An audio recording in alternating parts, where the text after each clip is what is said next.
Build professional skills this semester with Adobe Creative Cloud and create standout work both in and out of the classroom. Save big on professional creativity tools. Students get 65% off Adobe Creative Cloud, including Photoshop, Illustrator, Premiere Pro, Acrobat Pro, and 20+ creative apps. No matter what project you're working on, Adobe Creative Cloud apps can help you take it to the next level. Visit adobe.com/student to learn more. The Other Side of Midnight. 77 WABC. Local Spotlight. Good morrow, everyone. This is The Other Side of Midnight on 77 WABC. I'm Frank Morano. Well, the New York City Mayor's race is in high gear. I know it doesn't seem fair. The presidential race isn't even over yet, and we're still focused on the mayor's race. Well, Zohran Mamdani, the assembly member from Queens, has officially received the endorsement of the New York City chapter of the Democratic Socialists of America, DSA, for the 2025 mayoral race. While Mamdani hasn't formally launched his campaign, this endorsement marks a significant development in New York City politics. So, who is Zohran Mamdani and why is this important? Mamdani has built a reputation as a strong progressive voice, particularly on foreign policy issues, such as his anti-Israel stance. He was arrested in 2023 for participating in a protest outside Senate Majority Leader Chuck Schumer's residence, demanding a ceasefire in Gaza following Israel's retaliation against Hamas. He's also introduced controversial legislation, including the Not on Our Dime bill, which aims to prevent New York-based organizations from funding Israeli settlements. These actions highlight his deep ties to the progressive movement, particularly the DSA, which is known for its outspoken criticism of Israeli policies. The DSA endorsement is crucial for several reasons. First, the DSA is, while they may have some fringe views, they're not a fringe organization within New York City politics. It helped elevate figures like Alexandria Ocasio-Cortez into national prominence. For Mamdani, this backing provides a strong platform to position himself as the progressive alternative to Mayor Eric Adams, who is currently fighting, as you know, federal corruption charges. The DSA's support could energize the left-wing base, giving Mamdani the momentum needed to take his campaign to the next level and to make him a serious contender in a crowded field. It also signals to the broader progressive movement that Mamdani is their candidate, especially on issues related to social justice and foreign policy. However, the endorsement from the DSA is just one piece of the puzzle. We still need to hear from the other influential progressive groups like the Justice Democrats and the Working Families Party. Their support, along with organized labor in the city, could solidify Mamdani as the left standard bearer. Or, if they go in a different direction, it could complicate his path forward. The endorsement game is not just symbolic. It's about resources, volunteers, and legitimacy in a crowded race. So while Mamdani's candidacy is not yet official, the DSA endorsement is a shot in the arm for his potential campaign. The real question now is whether the broader progressive movement will also rally behind him. Beam me up! To be continued. Fellas, you know Degree Cool Rush deodorant, right? Well, last year they changed the formula, and guys were mad about it. One dude even started a petition. So guess what? Degree heard us, admitted they messed up, and brought the original Cool Rush scent back exactly how it was. And it's in Walmart, Target, and other stores now for under $4. So grab some and remember why its cool, crisp, and fresh scent made it the #1 men's antiperspirant for the last decade. Degree Cool Rush is back, and it smells like victory for all of us. The Other Side of Midnight. 77 WABC. Local Spotlight. Good morrow, everyone. This is The Other Side of Midnight on 77 WABC. I'm Frank Morano. Thank you for listening. I want to revisit a subject I brought up on the radio recently because of a tragic and heartbreaking story. Nassau County Supreme Court Justice Dawn Jimenez Salta, a dedicated public servant with over 2 decades of experience, was killed in a motorcycle accident on the Long Island Expressway this past Sunday. Justice Jimenez Salta, only 60 years old and a very young 60, was riding on the back of a Harley Davidson when it collided with a car, leading to a multi-vehicle crash. While her fellow rider, 65-year-old Frederick Fisher, was severely injured and rushed to Stony Brook University Hospital, Justice Jimenez Salta was transported to Long Island Community Hospital in Patchogue, where she sadly didn't survive. Justice Jimenez Salta was known for her unwavering commitment to fairness and justice, having served her community since her days in Brooklyn's Kings County Housing Court starting in 1999. She leaves behind a legacy of public service, and her passing is not just a loss to her family and friends, but also to the legal community she served so faithfully. Our deepest condolences go out to her loved ones during this devastating time.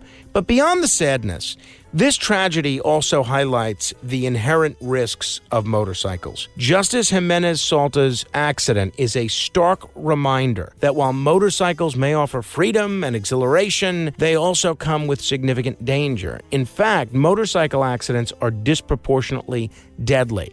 According to the National Highway Traffic Safety Administration, motorcyclists are 28 times more likely to die in a crash than those in passenger vehicles.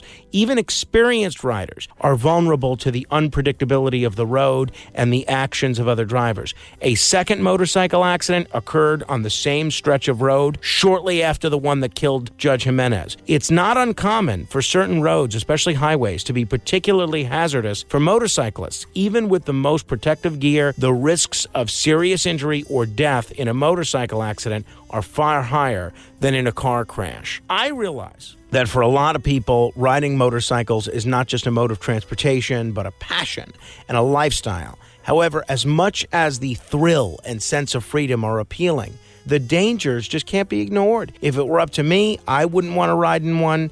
I wouldn't want a family member of mine riding with one. And this tragic case should make all of us think twice about the real risks involved here. Again, our thoughts are with Judge Jimenez and her family, and we can only hope that something positive comes from this tragedy. Perhaps a heightened awareness of the risks of motorcycles and what they pose to even the most careful of riders. To be continued. This episode is brought to you by LinkedIn. Healthcare professionals can lead their careers with LinkedIn. Discover jobs by specialty, preferred shifts, and even desired salary. From mental health therapists to radiology technicians, it's now faster and easier for healthcare professionals to find the right fit. Learn more at linkedin.com/healthcare. Side effects may include faster job placement, improved work-life balance, and increased career satisfaction. The Other Side of Midnight. 77 WABC. Local Spotlight. The New York State Museum, the oldest and largest state museum in the country, should be a crown jewel of cultural education in our state. Located in Albany, I'm embarrassed to say that I've never been there. This institution holds invaluable pieces of history like George Washington's flintlock pistol and a draft of the Emancipation Proclamation in Lincoln's hand. Yet, despite its remarkable collections, the museum has become a symbol of government inefficiency and mismanagement. Over the past 2 decades, more than $75 million has been set aside for gallery improvements. $75 million. Modernized exhibits and storage facilities. But shockingly, almost none of that money has been spent. The museum's operating budget is stagnant. The acquisitions budget is down to just $36,000 a year, and the staff has been slashed by a third since the early 2000s. On top of this, the restaurant and gift shop have closed, and basic visitor counting equipment is broken. How did this happen? It's a sad story, and there was an article about it yesterday in the New York Times that's worth checking out. And it's a story of bureaucratic neglect and possibly more. Allegations have emerged of a high-ranking museum official fraudulently pursuing federal grant money, adding a layer of potential corruption to the mix.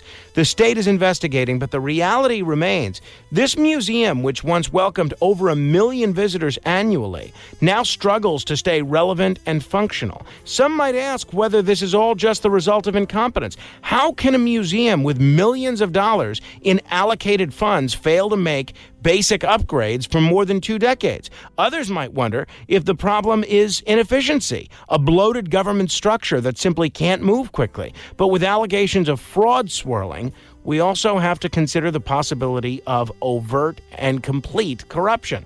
We can't let this continue.